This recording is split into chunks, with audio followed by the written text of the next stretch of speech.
अस्सलाम वालेकुम dear student. आज का जो हमारा टॉपिक है वो है डिफ्यूजन। अब डिफ्यूजन क्या है?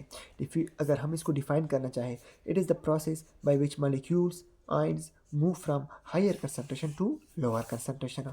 ये एक ऐसा प्रोसेस है जिसमें मॉलिक्यूल्स वहाँ से मोशन यानी वहाँ से मूवमेंट कर लेती है जहाँ पे उसकी मकदार ज़्यादा हो, उसकी कंसंट्रेशन ज़्यादा हो, वहाँ तक जहाँ उसकी कंसंट्रेशन कम हो। तो उस प्रोसेस को हम क्या कहते हैं? हम डिफ्यूजन कहते हैं। यानी it is the process by which molecules ions move from higher concentration to lower concentration.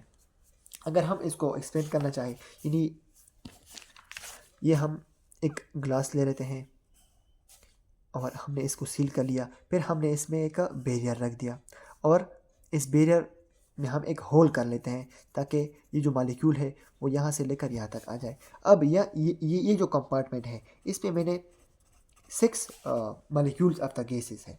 अब ये क्या करते हैं 6 मॉलिक्यूल? यहाँ पे इसकी कंसंट्रेशन क्या है? ज़्यादा है, और यहाँ पे बिल्कुल मॉलिक्यूल है ही नहीं, यानी इसकी कंसंट्रेशन बिल्कुल ज़ीरो है। ये होल मैंने इसलिए किया ताकि मैं ये देख सकूं कि ये किस तरह डिफ्यूज़ होते हैं। अब इस होल के ज़रिए ये जहाँ से मॉलिक्यूल ज़्यादा है वो वहाँ आएंगे यहाँ तक, यानी 6 मॉलिक्यूल है तो 3 मॉलिक्यूल यहाँ आएंगे और 3 मॉलिक्यूल यहाँ रह जाएंगे। अब ये आपस में इक्वलाइज हुए, यानी मज़ीद डिफ्यूजन नहीं होगी। अब हाँ, इसमें हमने क्या देखा कि वो मॉलिक्यूल जहाँ पे इसकी कंसंट्रेशन उसकी मकदार ज़्यादा थी, वहाँ से आकर कहाँ कहाँ पे पहुँची? वहाँ पे जहाँ पे इसकी जो कंसंट्रेशन थी वो बिल्कुल थी ही नहीं, यानी उस पे वहाँ पे उसकी कंसंट्रेशन ज़ीरो थी।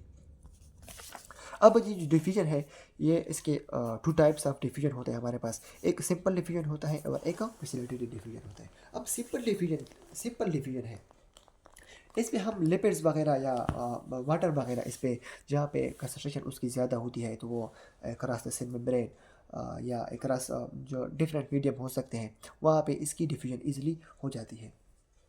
अब जो लिपिड सॉल्युबल डिफ्यूजन है, लिपिड सॉल्युबल डिफ्यूजन में हमारे पास क्या आ जाते हैं, यानी जो सेल मेम्ब्रेन में हमने पढ़ा था कि वो तो सेल मेम्ब्रेन में जो कंटेंट्स थे सेल मेम्ब्रेन की कंपोजिशन में, तो उसमें 20 to 40% लिपिड्स थे ना, तो उसमें कुछ मटेरियल होते हैं वो लिपिड सॉल्युबल होती है।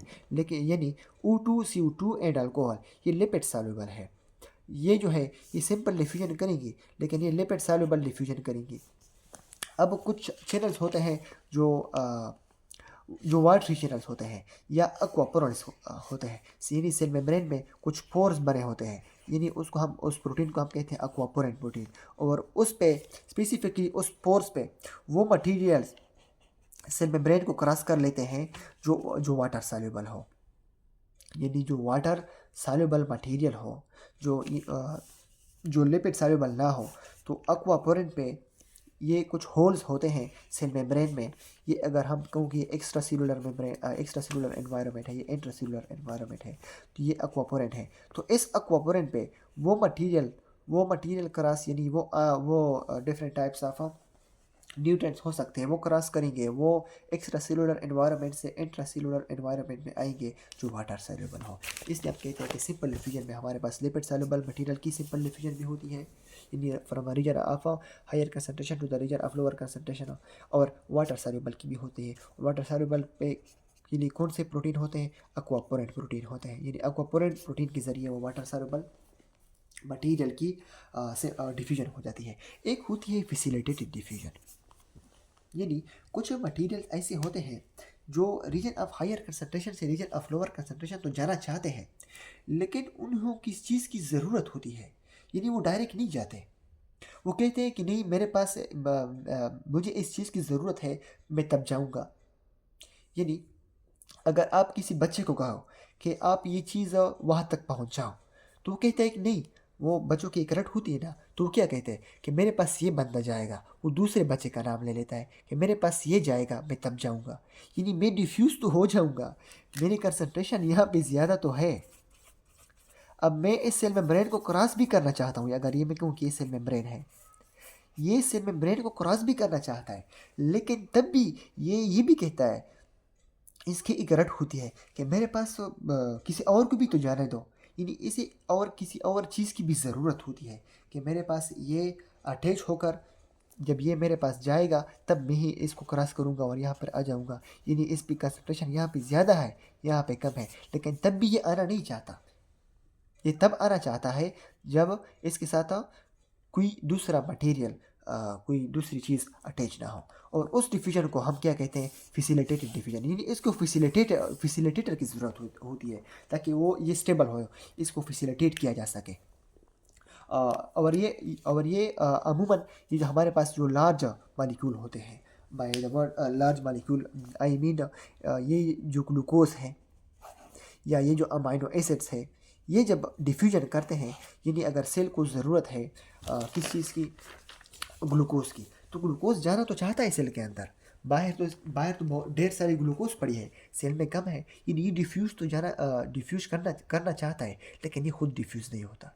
ये कुछ मटेरियल के साथ अटैच होकर ये सेल के अंदर डिफ्यूज़ होगा। और ये क्या किसके साथ अटैच होता है, इसके लिए हमारे पास जो डिफरेंट होते हैं ग्लूट ट्रांसमीटर होते हैं, वो उसके साथ अटैच होकर क्या करता है, यानी अगर ये ग्लूकोज मालिक्यूल है तो इस सेल मेम्ब्रेन में इसके लिए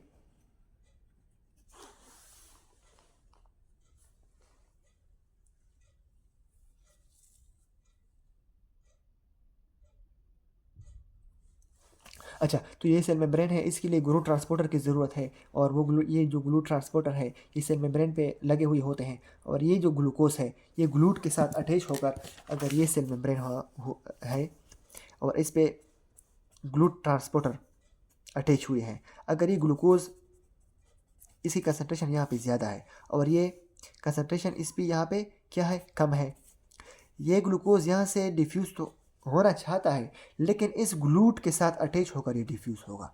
अब ये जब ग्लूकोज यहाँ आएगा, जब इसके साथ ग्लूकोज के साथ क्या हुआ, क्या हुआ, ग्लूट अटैच हुआ, ये ट्रांसपोर्टर है ग्लूकोज के लिए, जब ये अटैच हो जाता है तब ही ये सेल मेम्ब्रेन को क्रॉस कर लेता है, यानी ये डिफ्यूज़ हो जाते हैं, और इस डिफ्यूजन को हम क्या कहते हैं, फैसिलिटेटेड डिफ्यूजन।